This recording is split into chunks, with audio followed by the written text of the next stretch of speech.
Hi, it's me, Steffi. I'm in my studio today, which I try to keep out of my studio for these type of videos because my financial channel has nothing to do with the beads behind me.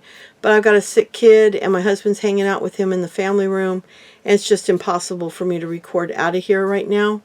But I just wanted to talk to you about budgeting a little bit and show you how I recommend. This is just my recommendation. I'm just a person on YouTube. I don't have any kind of financial degree or experience. I'm just telling you what works for me. And I came up with this idea on my own. It's worked well for me.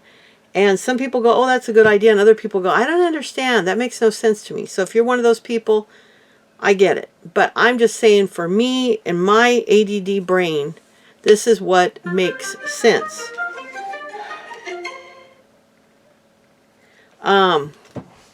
So what I do is, I'm going to show you what I do. And this is what I recommend you do just to get yourself started. If you have no budget, if you don't know what you're paying out a month, if you don't know what you're bringing in, and for those of you that get down in the comments and get mad at me, no, I know people like this that don't have any clue how much they make or what their bills are. And one of these is somebody I've known for 20 years. I've asked her consistently and she's never done it. And I tell her, you need to do that. I know. And she's never done it. So some people have no clue how much they make a month, how much comes into the house, at least the base salary, even if there's overtime, or how much the monthly bills are. So you need to write that down first. Write your bills starting on the 1st of the month. So, February 1st, rent or mortgage. February 2nd, do you have a bill due that day? Write down everything that you pay and then look up the bank statements, look up the bills online, and get the dates they're due every month. If some of them have a rotating, like our water is the second Friday of the month, then you know it's between the 9th and 13th, somewhere in that range. 7th and 13th, because it can be really wild. And then every month you just look it up and put it in that category. But you write it down just for February. What bill is due when? How much is it? Add them all up and say, okay, this is how much comes out before food and gas. This is how much comes out. This is how much I make. Then I'm going to show you what I do next. Let's see here. See if I can get this page in view here for you. Hold on. All right. Let's see. Hold on. My camera is not cooperating with me. Okay, let's see. I'm going to try to get this page into view for you. Okay. All right, good enough. Basically what I do is I take the numbers I just had that I just told you, and I take a blank piece of paper. Now, up until recently, up until a few years ago, David got paid every week. So you take the month, and for January of this year, it's the 6th, the 13th, the 20th, and the 27th. If it's February, it'll be for Friday. Then you'll have the 3rd, the 10th, the 17th, and the 24th. Okay, and then you write those dates down. Then look at the bills. Where do they need to be paid? Like, when is obviously most people pay their rent or their mortgage on the 1st. When is your electric bill due? When is your water bill due? When your gas bill due if you have one? When is your cable or internet? Any of those bills, a cell phone bill, any of these bills that are utility type bill, write those, look at the date they're due and write them in the right square. Now, if you get paid every other week, you do 2. Do the same thing. And see if one check can handle half of it. Because this might take you a couple months before you're on the right date. But what you can do is look and see, okay, my electric bill is due the 5th. But after I pay the mortgage or the rent and all these other bills, I'm going to be a little bit short for the electric. But this week, I have extra. Do I have a week's grace period? And can I move it here? Find one that doesn't have a late fee. Or if it does have a late fee, a minimal late fee, to move here. And then just do that till you have every bill assigned a paycheck. Now, it doesn't have to stay this way forever. You might have to pay a couple late fees, which is not ideal. And I'm hoping you don't have to. But I did for a while until I got this down. And then once you have everything on the day it's due, then you can add up, do your adding, you add up your bills, subtract it from your income for that week, and see if there's anything left. Ideally, you'll have enough left over to buy food and gasoline. If it's not, then again, you're going to have to see where there is extra money. Let's say after you pay all your bills, you have 300 or 400 left over. It might not be, cut into 4. It might be you have 301 check. Or you could have 250 and 50. I've seen it all. So you got to figure all that out. How can you divide it into 4 and pay the least amount of late charges and not be late? Like our water bill, you have till a certain date before you have to pay a late charge. And then you pay $5 for the late charge. So once you do all this and get everybody organized where they need to be, that's when we can start talking about emergency funds and sinking funds. And that's what my next video will be about. Right now, I just want you to sit down and figure out what your bills are, because we all need to. Susie Orman, who I used to watch a lot, now she's very controversial. People either love her or hate her. I don't know. I used to love her, but she seemed that by the end of her TV show, she seemed a little clueless. But whether you like her or hate her, this is good advice. Stand in your truth, she said. You have to know what your bills are and what your pay is before you can make any headway on it. I mean, a sinking fund and emergency fund right now is not the most. We will discuss that because I'm planning that I should have put February's weeks on here. But February would be the 3rd, the 10th, the 17th. Now, if you see, you've got 3 days in March. And if you get paid weekly, you're going to end up with 5 weeks in March. So if you can get away with paying your mortgage or your rent on the 3rd, that's a good way to get yourself balanced. Then you got 4 weeks after that in March to do your weekly stuff and maybe put away a quarter of mortgage a week or half and half. Like, like if you get paid every other week, obviously your checks are twice as big, but you only get paid twice. You can figure out how to divide up that mortgage so that you have it all by if you can pay the whole thing on one check on that March 2nd, 1st, 2nd, or 3rd, depending on if you get paid Wednesday, Thursday, Friday, that's a good way. But you can look at a calendar and mark your paydays. So I have a day planner that David has a rotating schedule. Well, I highlight his work days so I know when he's off. But sometimes I'll do that too. Is I'll highlight, I'll write at the beginning of my calendar which days are back then it was 5, you'd get 4 5-day checks, and on twice a month you get 2 3-week checks. So you gotta everybody's budget's different because you make different money, and you might have 2 people earning money. You might have 2 working people, and so 2 paychecks. They might fall on different days. Well, what do I do then? Well, you might need more squares. You might have to do 5 or 6 or 4. If you have two double checks, you might have to still do 4 and do mine, his, or his, hers, hers, whatever your family situation is. You might have to do that. If both of you work 4 weeks, get 4 checks a week, then you might have to make them a little smaller, either this way or that way, and assign the bill, depending on how you do your checks. Now, some families, everybody's money goes into a certain fund. Some families, one person pays certain bills and the other person does the other bills. So you could both do this with your money if you're each paying specific bills.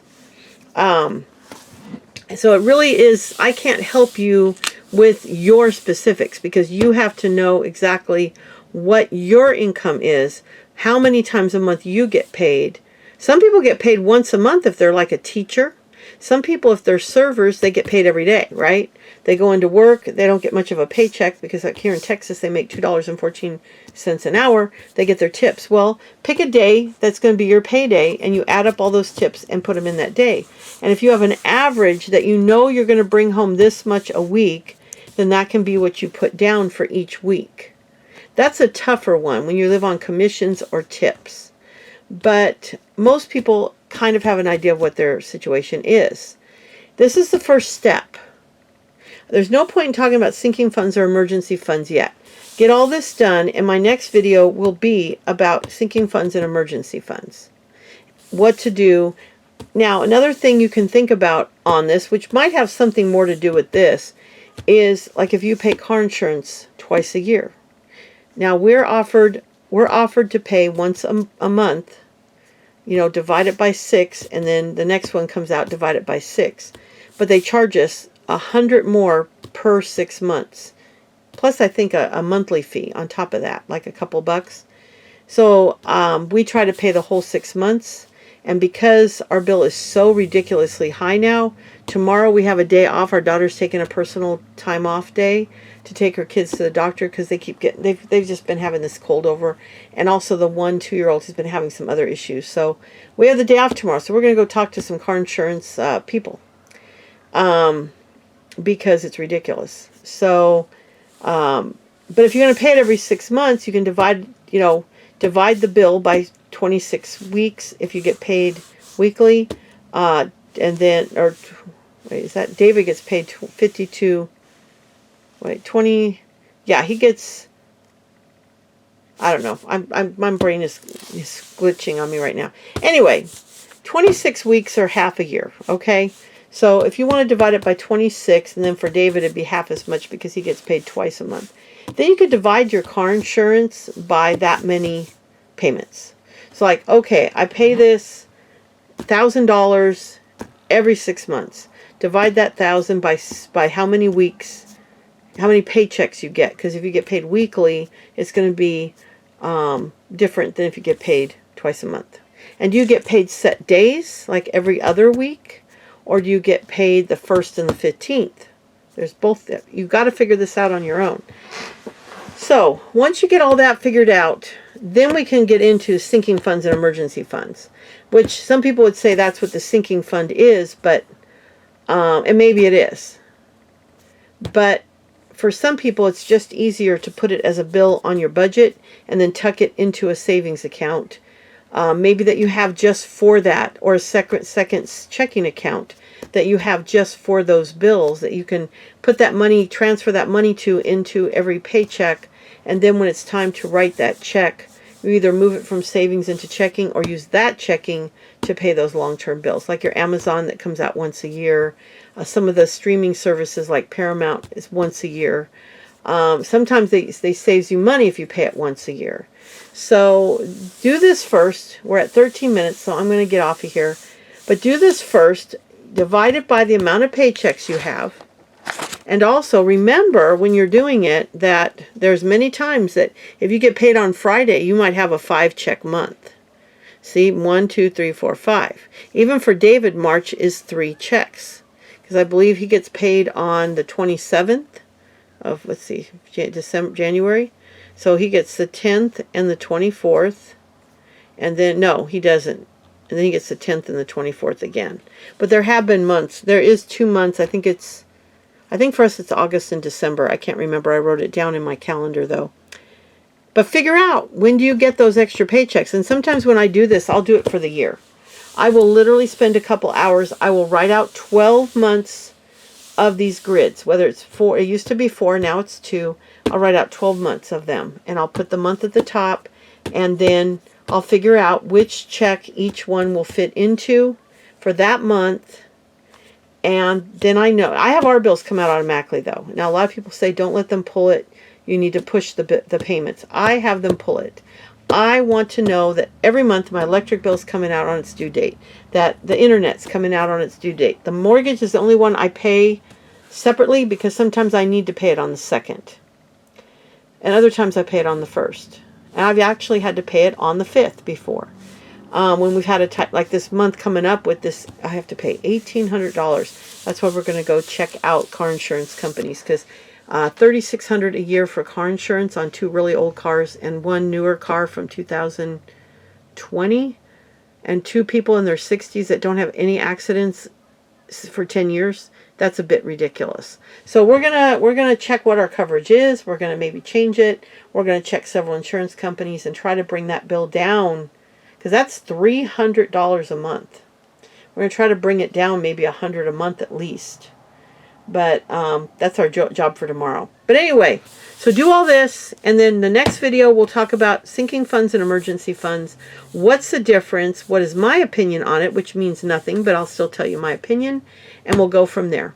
But I'll be back with that video in just a day or two. I want to really get the basics of the budgeting down for you. Eventually, I'll show you what I'm paying every month. And I will do a recap at the end of every month, telling you, did I stick to my budget? If I went off a budget, what did I go off for?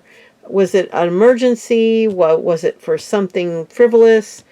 I'm going to be upfront and tell you if we were stupid and did something we shouldn't, but we're going to try to keep the stupid really little. You know, like, I'm not saying we won't eat out ever, but our goal is to eat out as little to none as possible. But things are going to come up and days are going to be crazy that you sometimes eat out. So at the end of every month, the first of the next month, I will tell you everything I did the month before. So February 1st, I'll go through our entire month. I will show you the receipts of the things we spent. I'll have it all written down. What did we spend off a budget? What was it and why? Not just, oh yeah, we ate out once or we ate out twice. Why did we eat out? What was the reason? Were we just being lazy, or was it a stressful day? What happened? So I will go over that on the first of every month for the month before, in the hopes that maybe that's helpful to a few people. But anyway, let me say goodbye. Bring the camera back up. So I hope this was at least a little help to you. I know I've told people about my budgeting, and some people go, oh yeah, that makes sense. And other people are like, that doesn't make any sense. I don't understand. I guess for me, this is common sense. You divide your paper by amount of paychecks and write what's due on the day it's due. I mean, to me, that's common sense, but everybody's brain works differently. So even my own husband doesn't like this. He likes a spreadsheet. Spreadsheets in my ADD brain, forget it. If you can do a spreadsheet, good for you. I applaud you. I admire you. I bow to you. I can't. This works for me. Simple, simple, simple. And then if a bill gets added over time, okay, we're going to buy a car. Okay, we added, Roku to our, a Roku Discovery network or something. And that's going to come out on this date every month. And you add it to that paycheck. So I wouldn't fill them. I would fill them out loosely for the year if you want. But do it in pencil. Because I tell you this from experience. You don't want to rewrite a whole month. Get some really pretty, I've got boxes of sparkly pretty pencils. And I write everything in pencil. So if I need to change it, I can erase it. And I try not to press too hard so that I can erase it easily. You can use whiteout, and I did that for a while till my brain finally turned on, and I thought, oh, I even used erasable mark pens, but they're not as good as pencil. Pencils are your friend when you're doing a budget. But I'll be back soon. I'm sorry this one ran a little late, but I just had a lot of information I wanted to get out. If you have any questions, put them in the comments below. I'll address them in the comments, but also in the next video. I'm new to this. I mean, I've been doing it for years, but new to explaining it. But I hope this was helpful, and I will be back soon to talk about sinking funds and emergency funds. Bye now.